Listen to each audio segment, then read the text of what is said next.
I was halfway into my jacket when Chloe dropped the bombshell. Our suitcases stood ready by the door, packed for the Caribbean weekend we'd been planning for months. Or rather, the weekend she'd been planning, and I'd rearranged surgeries to accommodate. "I need a month to decide if you're worth my investment," she said coldly. I froze, my hand still on the sleeve of my jacket. "Excuse me? You heard me?" She crossed her arms, her expensive watch catching the light. "A month to evaluate whether this relationship is worth continuing." I slowly took off my jacket and placed it on the chair. The emergency call from the hospital still echoed in my mind. A 14-year-old boy who needed immediate surgery. A surgery only I could perform. "Let me get this straight," I said calmly, "because I have to save a child's life. You need a month to decide if I'm worth being with?" "It's not just today, David." Her voice was crisp, businesslike. "It's the pattern. 3 years of canceled plans. 3 years of choosing patience over us. The hospital always comes first. I'd been with Chloe for 3 years. In that time, I'd saved dozens of lives and missed dozens of dinners. I'd performed groundbreaking surgeries and skipped anniversary celebrations. And through it all, I'd never realized that Chloe was keeping score. "A month," I repeated. "Yes, consider it a trial separation." She straightened her designer blouse. "Your career choices aren't providing the lifestyle returns I expected from this relationship." I looked at her then, the perfect hair, the flawless makeup, the cold calculation in her eyes. In our luxury apartment with its $1,000,000 view, I suddenly saw Chloe clearly for the first time. She wasn't evaluating our love. She was assessing my market value. "The hospital called," I said simply. 14-year-old boy. Congenital heart defect that suddenly deteriorated. If I don't operate, he dies tonight. There are other surgeons, David. Not for this procedure, not at such short notice. There's always another emergency, isn't there? She sighed dramatically, checking her watch. We were supposed to be sipping margaritas on the beach by sunset. And Tommy Williams is supposed to live past his 15th birthday. Her eyes narrowed. Don't make me the villain here. I've supported your career for years, but relationships need maintenance too. I've run the numbers, David. We've spent exactly 12 full days together in the past 3 months. Of course she'd run the numbers. Everything was quantifiable to Chloe. So you need a month, I said, picking up my medical bag, to decide if I'm worth keeping around. Yes. She seemed almost relieved that I understood her corporate approach to love. It's a reasonable time frame for assessment. I should have been angry, should have shouted, protested, begged her to see that saving lives wasn't just a career choice, but the core of who I was. Instead, a strange calm settled over me. Okay, I said, heading for the door. Take your time.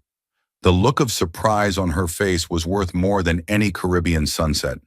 That's it? You're not going to fight for us? Her perfect composure cracked just slightly. I paused at the doorway.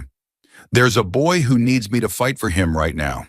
And honestly, Chloe, anyone who needs a month to decide if I'm worth loving already has their answer. The door closed behind me with a soft click that somehow felt more final than any slam could have. The hospital corridors welcomed me with their familiar antiseptic smell and fluorescent lighting. As I scrubbed in, the weight of Chloe's ultimatum faded against the more immediate pressure of saving Tommy Williams' life. Cutting it close, aren't you, Dr. Hart? Remarked Vanessa, my favorite scrub nurse, as she helped me gown up. Had to cancel some plans, I said vaguely. Caribbean with the Ice Queen? Vanessa had never hidden her dislike for Chloe, especially after meeting her at last year's hospital gala, where Chloe had spent the evening networking with wealthy board members while barely acknowledging the nursing staff. You could say those plans are on indefinite hold. Vanessa raised an eyebrow but said nothing more as we entered the operating room, where my team was prepped and waiting. On the table lay Tommy Williams, already intubated and prepped for surgery, his chest bare and vulnerable under the harsh lights. Good evening, everyone, I said, my voice steady and focused. We have a complex repair of a tetralogy of Fallot with pulmonary atresia. Tommy here has developed progressive right ventricular failure, despite previous palliative surgeries. Let's give him a heart that can take him through high school, college, and beyond. Scalpel, please.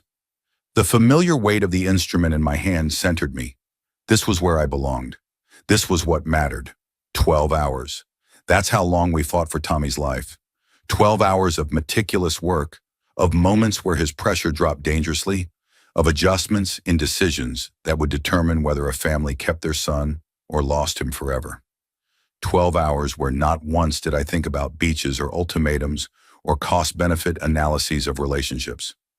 When I finally stepped out of the OR, exhausted but triumphant, Tommy's parents were waiting in the consultation room, clutching each other's hands, their faces etched with the special terror only parents of critically ill children know.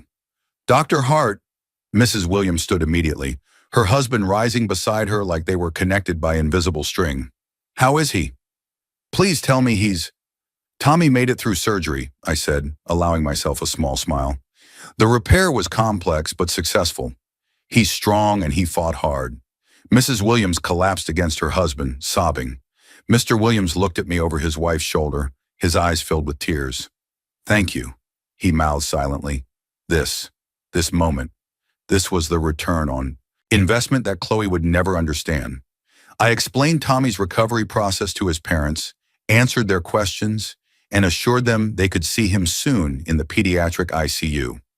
As I turned to leave, Mrs. Williams suddenly caught my arm. Dr. Hart, you were supposed to be somewhere else tonight, weren't you? At my surprised look, she explained, the nurse mentioned you came in for an emergency on your day off, that you had vacation plans. It was nothing important, I said honestly. It was important to us, she said simply, and hugged me. I walked out of that consultation room changed in some fundamental way I couldn't yet articulate. My pager buzzed. A text from Chloe. Hope surgery went well. Took a solo flight to Barbados. We'll be at the Four Seasons for the week if you can get away. Consider it the start of our trial separation. I stared at the message for a long moment, then slipped the pager back into my pocket without replying. There in the quiet hallway of the hospital, with the weight of a successful surgery still on my shoulders and the gratitude of the Williams family warming something long cold inside me, I realized Chloe had done me a favor. She had given me a month, but I wouldn't need nearly that long to know my own answer. The days that followed took on a strange, liberating rhythm. Without Chloe's social calendar dictating my rare free hours, I found myself rediscovering parts of my life I'd neglected.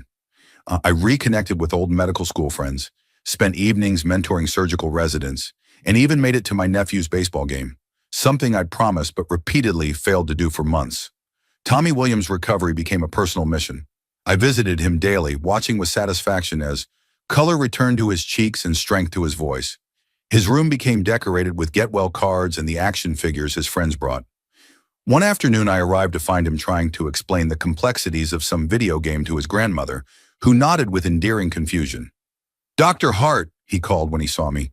Mom said you canceled a vacation to do my surgery. Is that true? I glanced at Mrs. Williams, who shrugged apologetically.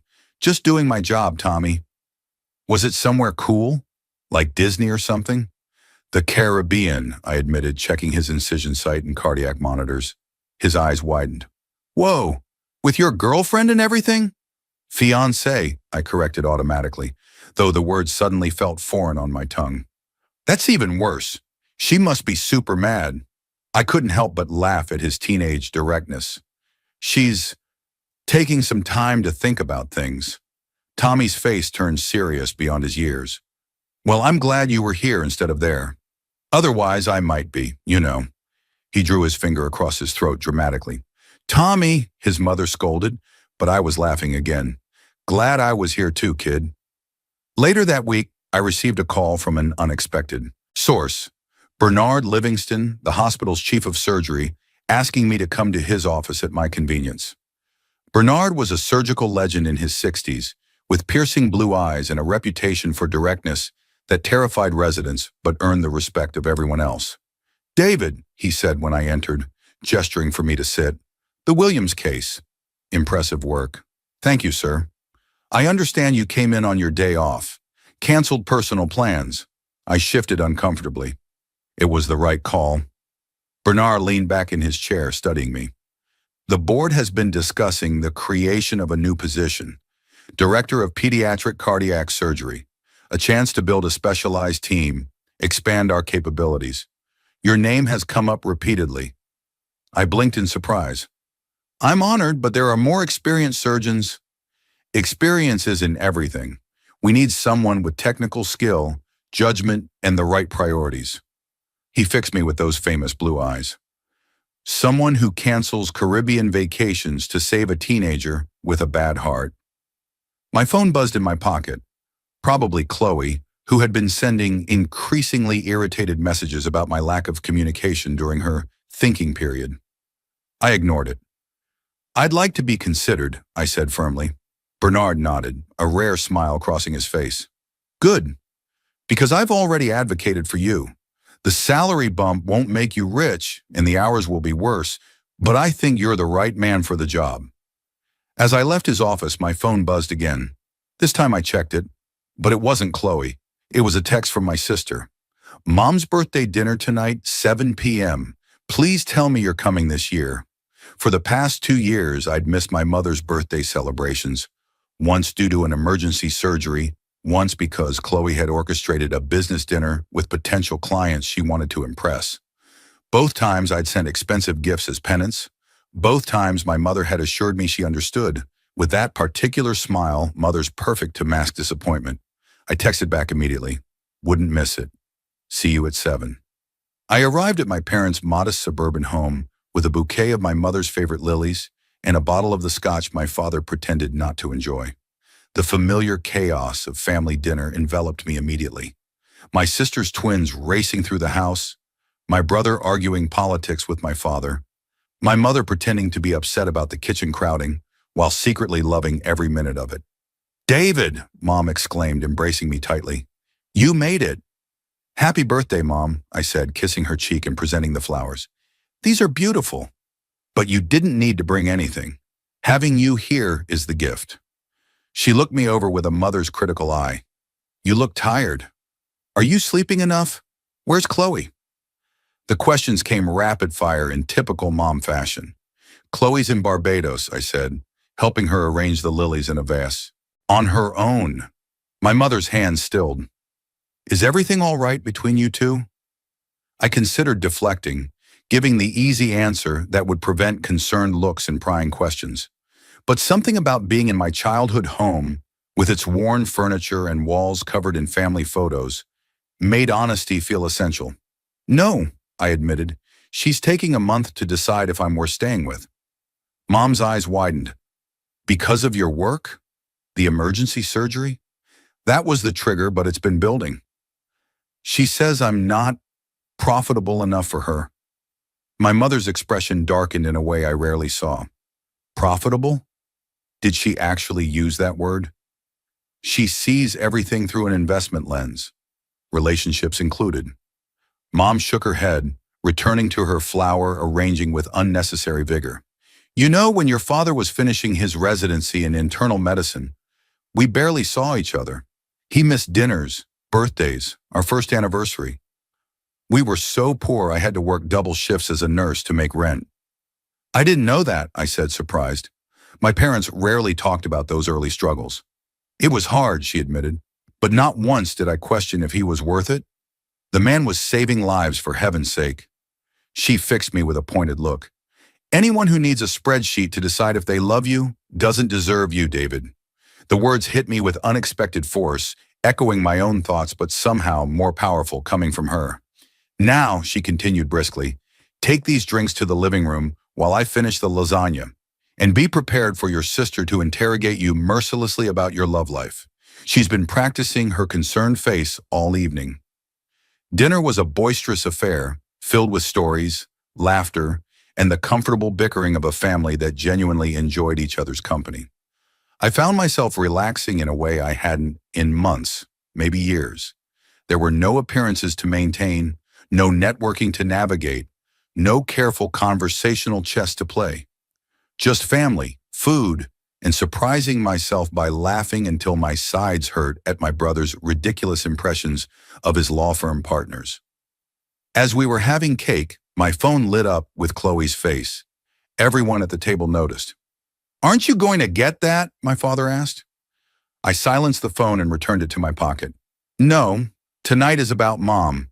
My mother's smile was worth more than any business deal Chloe had ever closed. Later, as I was helping clean up, my sister cornered me in the kitchen.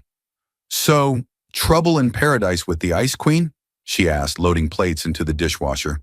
"Don't call her that," I said automatically, though without much conviction. "Sorry, but anyone who needs a month-long assessment period to decide if my brother is worthy of her precious time gets an Ice Queen designation." She handed me a plate to dry. "You know what's crazy? I've known you your entire life, and not once have you ever looked truly happy with her." "Sarah, I'm serious, David. You get this tight expression whenever she calls, like you're bracing for a performance review." I remained silent, methodically drying the dishes. "Remember Amy from med school?" she continued. "You used to light up just talking about her." Whatever happened there anyway? Amy Winters. The name triggered a cascade of memories, intense study sessions that turned into deep conversations about everything from medical ethics to favorite childhood movies. The way her eyes crinkled when she laughed, how she'd bring me coffee during overnight shifts, even when she was exhausted herself. "She took a pediatric oncology fellowship in Seattle," I said quietly. "We tried long distance for a while, but..." "But what?" I put down the dish towel. "Chloe happened. I met her at a hospital fundraiser. She was intelligent, ambitious, beautiful. Amy and I were already struggling with the distance, and Chloe was..." "Here," Sarah's expression softened. "Have you ever wondered if you made the right choice?" Before I could answer, my phone buzzed again, this time with a text from Vanessa, the scrub nurse. "Tommy Williams asking for you. Nothing urgent, but thought you'd want to know." "I need to go," I said, suddenly eager to escape my sister's too perceptive questions. "Hospital." Sarah sighed but gave me a quick hug. "Think about what I said, okay? And don't settle for someone who needs an assessment period to recognize what everyone else sees clearly, that you're worth everything." Her words followed me all the way to the hospital. Tommy was sitting up in bed when I arrived, playing a handheld video game with intense concentration. His mother dozed in the visitor's chair beside him. "Hey, champ," I said quietly. "Nurse Vanessa said you were asking for me?" He looked up, his face brightening. "Dr. Hart, I didn't think you'd actually come. Isn't it super late?" I checked my watch. Just past 9 p.m. "Not that late. Everything okay?" He nodded, then glanced at his sleeping mother before motioning me closer. "I wanted to ask you something private," he whispered. I pulled up a chair. "What's on your mind?" "Is your heart okay?" he asked, his expression deadly serious. The question caught me off guard. "My heart? Yes, it's fine. Why do you ask?" "Because you're a heart doctor who fixed my heart, but you seem kind of sad sometimes." His matter-of-fact delivery made me suppress a smile. "My dad says you can have a broken heart even when the actual organ is working right, like emotionally broken, out of the mouths of babes."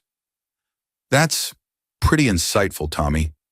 Is it because of your fiancé, the one who's mad about the Caribbean?" I glanced at Mrs. Williams, still sleeping peacefully. "Things are complicated with adults sometimes." "My dad says that too. Usually when I ask why he and Mom are fighting." Tommy put down his game. "Can I tell you something else?" "Of course. When I was being wheeled into surgery, I was super scared, like pee my pants scared, except I couldn't because of that catheter thing." He wrinkled his nose at the memory. "But then you came in and told me about how you were going to fix my heart, and you weren't scared at all. You said you'd take care of me like I was your own kid." I remembered that moment, leaning down to reassure a terrified boy before anesthesia took him under. "And that made me not scared anymore," Tommy continued, "because I could tell you meant it. So if your fiancé doesn't see how awesome you are, then maybe her heart needs fixing too. But not by you." I stared at him, momentarily speechless. This kid who'd faced mortality at an age when most are worried about school dances and video games had somehow cut through all my confusion with perfect clarity. "When did you get so wise?" I finally asked. He grinned. "Nearly dying gives you perspective, man." I laughed, ruffling his hair. "I'll take that under advisement." Mrs. Williams stirred at the sound of our voices. "David, is everything all right?" "Everything's fine," I assured her. Just checking in on my favorite patient. Who's been giving the nurses a hard time about his walking regimen? She added with a pointed look at her son. Walking is boring, Tommy protested. Walking is how you get out of here sooner, I countered. Tell you what, tomorrow I'll walk with you, and you can tell me all about whatever game you're playing there. Tommy's face lit up. For real? You actually want to hear about Celestial Conflict 7? Every dramatic detail, I promised, standing to leave. But for now, get some rest. As I turned to go, Tommy called after me. Dr. Hart? For what it's worth, I'd pick you right away. No month needed. The next week passed in a blur of surgeries, rounds, and administrative meetings about the potential new pediatric cardiac center. Chloe's messages grew increasingly terse, then stopped altogether. I knew I should call her, have a proper conversation about where we stood, but every time I considered it, I found a reason to delay. The truth was, her silence had brought a peculiar peace I wasn't ready to disturb. Bernard Livingston became a surprising mentor, inviting me to collaborate on complex cases and introducing me to potential donors for the pediatric cardiac program. The work was challenging and fulfilling in a way that made the days fly by. Tommy Williams continued to recover remarkably well. True to my word, I walked the hospital corridors with him daily, listening to his elaborate explanations of video game lore while monitoring his increasing stamina. On one such walk, we ran into Vanessa coming off her shift. Well, look at you, Tommy, she exclaimed. Practically racing now? Dr. Hart says I might go home next week if I keep it up, he said proudly. That's fantastic news. She turned to me. Speaking of news, have you heard the latest hospital gossip? I groaned. Do I want to know? Probably not, but I'm telling you anyway. Her eyes sparkled mischievously. Your fiancé was spotted having dinner with James Wilson at Le Bernardin last night. The name hit me like a bucket of ice water. James Wilson was a notorious cardiothoracic surgeon from our rival hospital across town. Brilliant, arrogant, and known for pursuing wealthy, connected women who could advance his career. Who's James Wilson? Tommy asked, looking between us curiously. Just another doctor, I said, my voice tight. A doctor who's been trying to steal Dr. Hart's job for years, Vanessa added, and apparently now his fiancée too. Vanessa, I warned, nodding toward Tommy. Sorry, she mouthed, then addressed Tommy. Ready to head back to your room? I heard they're serving chocolate pudding today. Tommy looked disappointed but nodded. Will you still come by later, Dr. Hart? Mom's bringing my PlayStation. Wouldn't miss it, I assured him, watching as Vanessa helped him back toward his room. Once they were gone, I leaned against the wall, trying to process this new information. Chloe and James Wilson. In some ways, it made perfect sense. He was exactly the kind of polished, ambitious man she would appreciate. The strange thing was how little jealousy I felt. Mostly I was just tired. Tired of the games, the calculations, the constant evaluation of worth. My pager buzzed. Bernard wanted to see me. Pushing thoughts of Chloe aside, I headed to his office. David, good, he said when I entered. I was hoping to catch you before you left. I've just come from a board meeting. He gestured for me to sit. The Pediatric Cardiac Center has been approved. Full funding, additional staff, everything we asked for. That's incredible news, I said, genuinely excited. They want you to lead it. Bernard leaned forward. It's yours if you want it, David. But I should warn you, it would mean more responsibility, more hours, at least initially, more hours. The words hung in the air. Just a month ago, those words would have filled me with dread, knowing how Chloe would react. When do they need my answer? I asked. End of next week. Bernard studied me. Is there a problem? I thought you'd be thrilled. I am, I assured him. It's just personal complications. Understanding dawned in his eyes. Ah, the fiancé issue. At my surprised look, he chuckled. Hospital gossip. Impossible to escape. Apparently, I muttered, can I offer some unsolicited advice from someone who's been married for 40 years? I nodded, curious. My wife is a concert pianist, Bernard said. When we were young, she traveled constantly. I worked 100-hour weeks as a surgical resident. We saw each other maybe 4 days a month that first year. How did you make it work? By understanding what we were building together wasn't just about us being physically present. It was about supporting each other's purpose. He leaned back. Anyone who sees your dedication to patience as a failing rather than the core of who you are isn't seeing you, David. They're seeing an inconvenience to their plans. His words struck uncomfortably close to my own recent thoughts. Take the weekend, he continued. Think about what you really want, for the center and for yourself. Then give me your answer on Monday. I left his office with my mind racing, barely noticing where I was walking until I found myself in front of the hospital chapel. Though not particularly religious, I stepped inside, drawn by its quiet emptiness. I sat in the last pew, staring at the simple stained glass window depicting healing hands. In the stillness, I finally allowed myself to confront the truth I'd been avoiding for weeks, perhaps years. Chloe and I were fundamentally incompatible, not because she valued financial success while I didn't. I appreciated what money could provide as much as anyone, but because we defined success in completely different terms. For her, success was measured in acquisitions, property, status, connections. For me, it was measured in the eyes of parents when I told them their child would live, in the renewed strength of a heart I'd repaired, in the potential of a pediatric center that could save countless young lives. My phone buzzed, pulling me from my thoughts. A text from Chloe. We need to talk. Dinner tomorrow, 8 p.m., 11 Madison Park. Don't be late. No request, no question. A command delivered with the expectation of compliance. How had I never noticed that pattern before?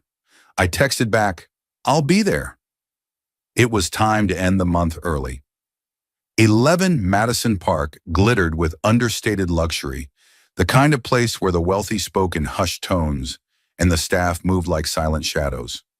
Chloe had chosen well, a public place that required composed behavior, yet exclusive enough that any scene would be devastating to one's social standing. She was already seated when I arrived, looking stunning in a black dress that probably cost more than most people's monthly rent. Her expression was carefully neutral as I sat across from her. You're on time, she noted, sounding almost disappointed. I expected surgery to make you late. I made sure to keep the evening clear, I said. You said we needed to talk. Yes. She took a deliberate sip of her martini. It's been 3 weeks since I gave you a month to consider our relationship. I've done my own reassessment during this time. I'm sure you have, I said, thinking of James Wilson. Her eyes narrowed slightly. What does that mean? Nothing. Please, continue. The waiter appeared and I ordered a scotch. Neat. Only after he departed did Chloe resume. I've realized that perhaps I was hasty in my approach, she said, her voice taking on the conciliatory tone she used when negotiating. We both invested too much time in this relationship to abandon it without proper consideration. 3 years, I agreed. That's a significant investment. Exactly. She reached across the table to touch my hand. We're both smart, successful people. We can adjust our parameters to make this work. Parameters? I've drawn up a proposal, she continued, apparently missing my tone. I think it addresses both our concerns. From her designer handbag, she produced a small leather portfolio and passed it to me. Inside was an actual printed document titled Relationship Restructuring Agreement. I stared at it in disbelief. You created a contract for our relationship? It's more of a framework, she corrected. It outlines expectations regarding time commitments, career priorities, social obligations, all the areas where we've experienced friction. I skimmed the document, feeling increasingly surreal. There were actual clauses about minimum quality time requirements, vacation allocations, and even a section about career-based emergency exceptions that limited how often I could cancel plans for surgeries. You'll notice I've been quite generous in the emergency provisions, she said, as if offering a tremendous concession. Up to 6 major schedule disruptions annually, provided they involve genuine, life-threatening situations. 6, I repeated flatly. That's 1 every 2 months, David. Surely other surgeons can cover beyond that. I closed the portfolio, and if I agree to these terms, her smile was triumphant. Then we move forward. The wedding planning resumes. We get back on track. And if there's a 7th emergency, A seventh child whose heart needs saving? Her smile faltered. Then we'd need to reevaluate whether this arrangement is sustainable. I took a long sip of my scotch, letting the burn ground me. Did you enjoy dinner with James Wilson last week? The question clearly caught her off guard. How did you, in a hospital gossip, impossible to escape? She recovered quickly. James and I had a business dinner. He's interested in some investment opportunities I've been developing. I'm sure he is. Don't be crude, David. It was purely professional. Like this? I tapped the portfolio. Is this how you see love, Chloe? As a business arrangement with terms and conditions? I see it as a partnership that requires clear expectations, she countered, her voice cooling. Something you've never seemed to grasp. You're right, I admitted, surprising her. I haven't grasped that. Because that's not what love is to me. Then what is it? Constant sacrifice? Martyrdom for the sake of strangers' children? It's supporting each other's purpose, I said, echoing Bernard's words.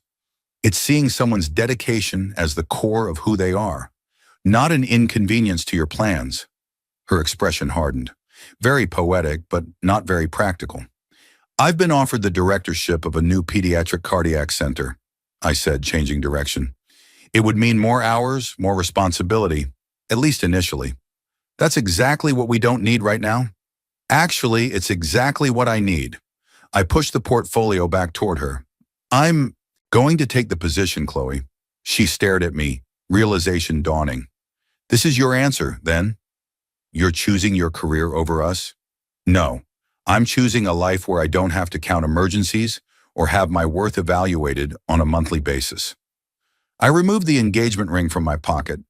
I'd been carrying it for days, knowing this moment would come, and placed it beside the portfolio. I'm choosing to end our investment period early. You can't be serious, she hissed, keeping her voice low despite her obvious anger. After everything we've built? What have we built exactly? I asked, genuinely curious. A relationship where love is measured in ROI? Where children's lives are inconveniences to be limited to 6 per year? You'll regret this, she said, her composure cracking. Do you think you'll find someone who accepts your impossible schedule? Who understands your world the way I do? I hope I find someone who doesn't need to understand it. Just respect that it's important. She laughed bitterly. Good luck with that fantasy. I stood, dropping enough cash on the table to cover the drinks. Goodbye, Chloe. I wish you and James the best with your investment opportunities. As I walked away, she called after me, just loud enough for nearby tables to hear. 3 weeks instead of a month. At least you're efficient with your failure. I kept walking, each step lighter than the last. The hospital cafeteria was nearly empty when I arrived the next morning, my head surprisingly clear despite the sleepless night that had followed my dinner with Chloe. I nursed a cup of coffee, reviewing surgical notes for the day's procedures, when someone slid into the seat across from me. You look terrible, Vanessa observed cheerfully, setting down her own coffee. Like you haven't slept in days. Thank you for that assessment, I replied dryly. Word on the floor is that you and Finance Barbie are officially done. She studied me. True? Hospital gossip strikes again, I muttered. Yes, it's true. She sipped her coffee, watching me over the rim. You don't seem particularly devastated. Is that why you're here? To see me wallow in post-breakup misery? Partially, she admitted with a grin, but also to tell you that Tommy Williams is being discharged today. His parents are throwing a little celebration in his room. He asked if you'd come. Of course, I said, checking my watch. What time? 11. And David? Her expression softened. For what it's worth, I think you made the right call with Chloe. You deserve someone who gets you, the whole you. Before I could respond, her pager buzzed. She checked it and stood. Duty calls. See you at Tommy's party? I'll be there. As she walked away, I noticed a familiar figure enter the cafeteria. A woman with auburn hair pulled back in a practical ponytail, wearing the white coat of the pediatric oncology department. She was focused on her phone, not watching where she was going, and nearly collided with another doctor. Amy, I said, too quietly for her to hear across the room. Amy Winters, the woman I'd once thought I'd marry, before distance and ambition and Chloe had intervened. The woman my sister had just mentioned at my mother's birthday dinner. What was she doing here, thousands of miles from Seattle? I stood, meaning to approach her, when my own pager went off. Bernard, asking to see me immediately about the pediatric center position. By the time I looked up again, Amy was gone, making me wonder if I'd imagined her entirely. Shaking off the strange moment, I headed to Bernard's office. "David, good," he said when I entered. "I know I said you had until Monday, but some developments have accelerated our timeline. The board wants an answer today." "Yes," I said without hesitation. Bernard blinked. "Just like that? No more personal complications to consider?" "None whatsoever." A slow smile spread across his face. "Excellent. Then let me introduce you to someone." He pressed his intercom. "Send her in, please." The door opened, and I froze in shock.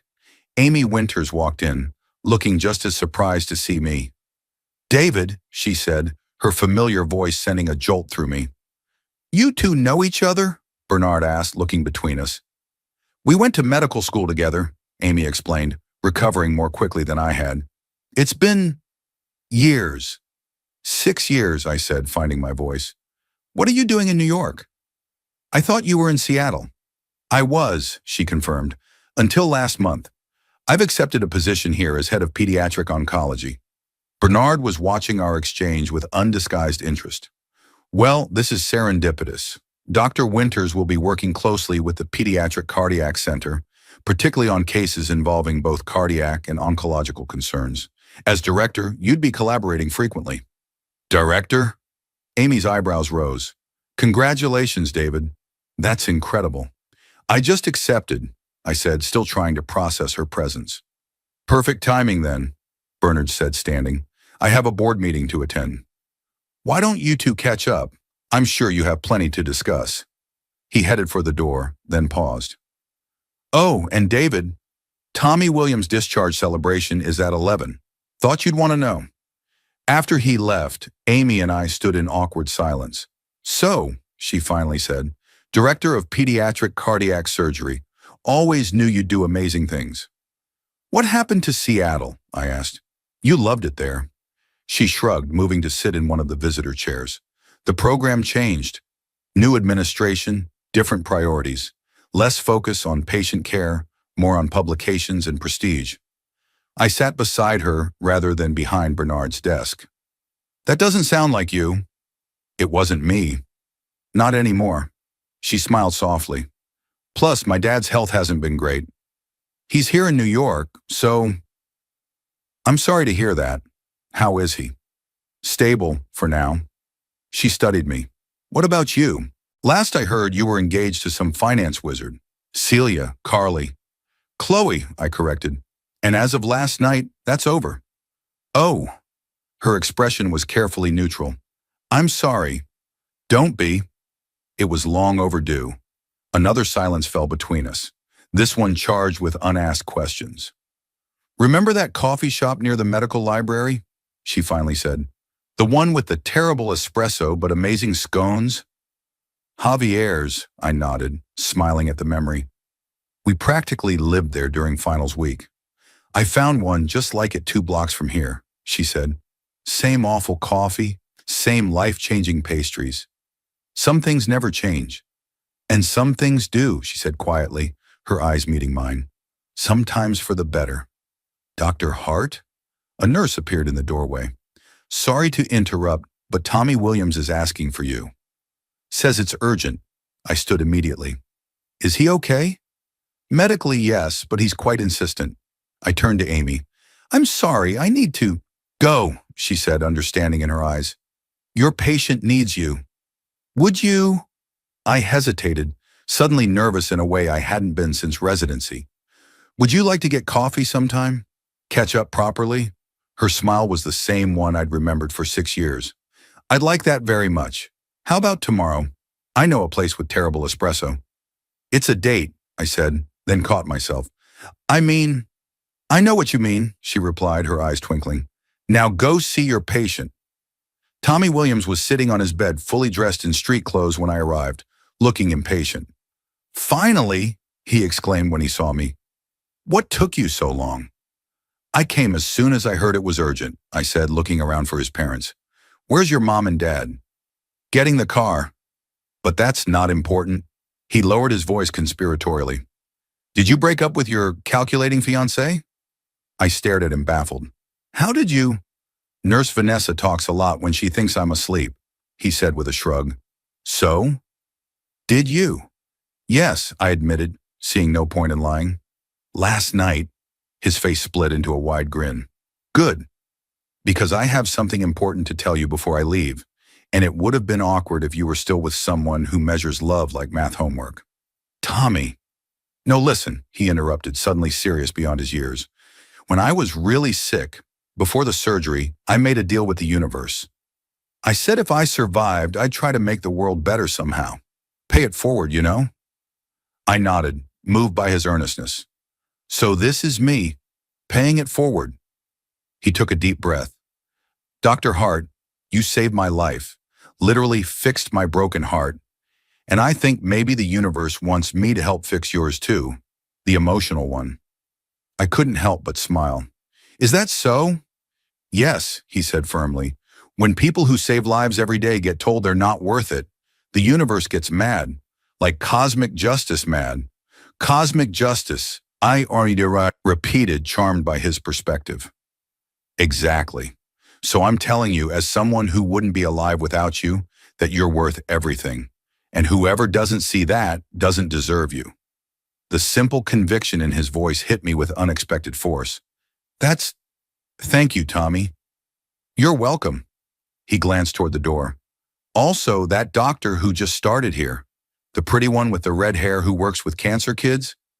Nurse Vanessa says you two used to date in doctor school. Medical school, I corrected automatically. And how does Vanessa even know that? He shrugged. She knows everything. But anyway, Vanessa thinks you should ask her out. For cosmic justice. I laughed, shaking my head. Is there anything that doesn't get discussed on the pediatric floor? Nope, he said cheerfully. Oh, and one more thing. His expression turned serious again. After I get better, can I come back and volunteer here? I want to help other kids who are scared like I was. The request caught me off guard. You want to volunteer? Yeah, I could play games with them, tell them it's going to be okay, that being scared is normal. You know, stuff that would have helped me. Something tightened in my chest, a feeling I couldn't immediately name. I think that's a wonderful idea, Tommy. We'd be lucky to have you. Cool, he said, just as his parents appeared at the door with a wheelchair. There's my ride. Don't forget what I said, Dr. Hart, about being worth everything. As I watched them leave, Mrs. Williams turned back to mouth a silent thank you over her son's head, her eyes bright with tears of gratitude. In that moment, I identified the feeling in my chest. Fulfillment. Not the fleeting satisfaction of buying something expensive or impressing someone at a social gathering, but the deep, lasting fulfillment of having genuinely mattered in someone's life. No investment portfolio could ever match that return. The following morning, I sat in a small coffee shop 2 blocks from the hospital, nervously checking my watch. The place was exactly as Amy had described, slightly shabby, with mismatched furniture and the rich scent of pastries battling with the acrid smell of over-roasted coffee. The bell above the door jingled, and there she was, hair loose today, wearing jeans and a simple blue sweater that brought out her eyes. She spotted me and smiled, making her way to my table.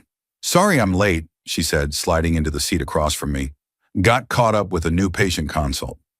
No problem, I assured her. I ordered you a latte and a blueberry scone. Still your favorites? Surprise and pleasure flickered across her face. You remembered. Some things are hard to forget, I said simply. A comfortable silence settled between us as the barista brought her coffee. Despite the years apart, being with Amy felt natural, like returning to a favorite book and finding the pages exactly as you remembered them. So, she said finally, tell me about this pediatric cardiac center you'll be directing. As I described the vision Bernard and I had developed, Amy listened with genuine interest, asking insightful questions and offering her own perspective on interdepartmental collaboration. The conversation flowed effortlessly from work to our families, to mutual medical school friends we'd kept in touch with. Your sister Sarah still hates me for that time I beat her at beer pong at your graduation party, doesn't she? Amy asked with a laugh. Absolutely, I confirmed, though she may forgive you now that she knows you're back in New York. You told her about me? She actually mentioned you recently before I knew you were here. I hesitated, then decided on honesty. She said I never looked truly happy with Chloe. Not the way I did with you. Amy's eyes softened. And what did you say to that? Nothing at the time. But she was right. I took a deep breath. The truth is, Amy, ending things with you was the biggest mistake I ever made. I told myself long distance was too hard, that what Chloe and I had made more sense logistically. But I was wrong. David, I know it's been years, I continued, needing to get the words out. I know we're different people now. But being here with you, it feels like no time has passed at all. And I wanted you to know that. She reached across the table, her fingers lightly touching mine. What if I told you I came to New York partly because I heard you were here? I stared at her, stunned. What? I ran into Dr. Livingston at a conference in Chicago 6 months ago, she explained. He mentioned your name, said you were doing incredible work. When the position here opened up, I couldn't help thinking it might be, I don't know, fate? A second chance? You never struck me as someone who believed in fate, I said, a smile tugging at my lips. Maybe I've changed, she replied, her hand still resting on mine. Or maybe nearly losing my dad made me realize life's too short not to take chances on the things that matter. And what matters to you, Amy? Her eyes held mine steadily. Connection, purpose, making a difference. Being with someone who understands that saving a life sometimes means missing a dinner reservation. Someone who sees that as a feature, not a bug. My chest tightened with something like hope. Sounds like you've given this some thought. 6 years worth, she admitted with a small smile. What about you, David? What matters to you? I thought of Tommy Williams and his parents, of Bernard's 40-year marriage to his pianist wife, of my mother's birthday dinner and the simple joy of being present for the people who truly mattered. Being worth it, I said finally. Not because of what I earn or where I vacation, but because of who I am and what I do. Being with someone who doesn't need a month to figure that out. Amy's smile widened. Well, for what it's worth, I figured it out in about 5 minutes yesterday. That's a significant improvement on Chloe's timeline, I laughed. I've always been efficient, she said, her eyes dancing with humor and something warmer. So, what do you think? Are we crazy to even consider trying again after all this time? I turned my hand to clasp hers properly. Probably. But as a certain wise 14-year-old recently told me, sometimes the universe gets involved in matters of cosmic justice. Cosmic justice? She repeated, amused. Sounds serious. Very serious, I agreed solemnly. Almost as serious as asking if you'd like to have dinner with me tonight. A proper date. I'd like that very much, she said, her fingers tightening around mine. But fair warning, if you get called away for an emergency surgery, I'll understand completely. Even if it means canceling at the last minute. Even then, she assured me, some things are worth waiting for. As we sat there, hands linked across the table in a shabby coffee shop with terrible espresso and life-changing scones, I finally understood what Chloe had never grasped. Love wasn't an investment with guaranteed returns. It was a leap of faith, taken again and again, day after day. It was choosing someone not because they fit neatly into your 5-year plan, but because they made that plan worth having in the first place. Chloe had given me a month to prove my worth. In the end, I'd needed much less time than that to realize I'd been measuring my life by the wrong metrics all along. A month, I murmured, shaking my head at the memory. What was that? Amy asked. I smiled, squeezing her hand. Nothing important. Just thinking about how sometimes the best investments are the ones you can't calculate. In the distance, my pager buzzed with a new notification. Without hesitation, Amy released my hand. Go, she said with understanding in her eyes. Save a life. I'll be here when you get back.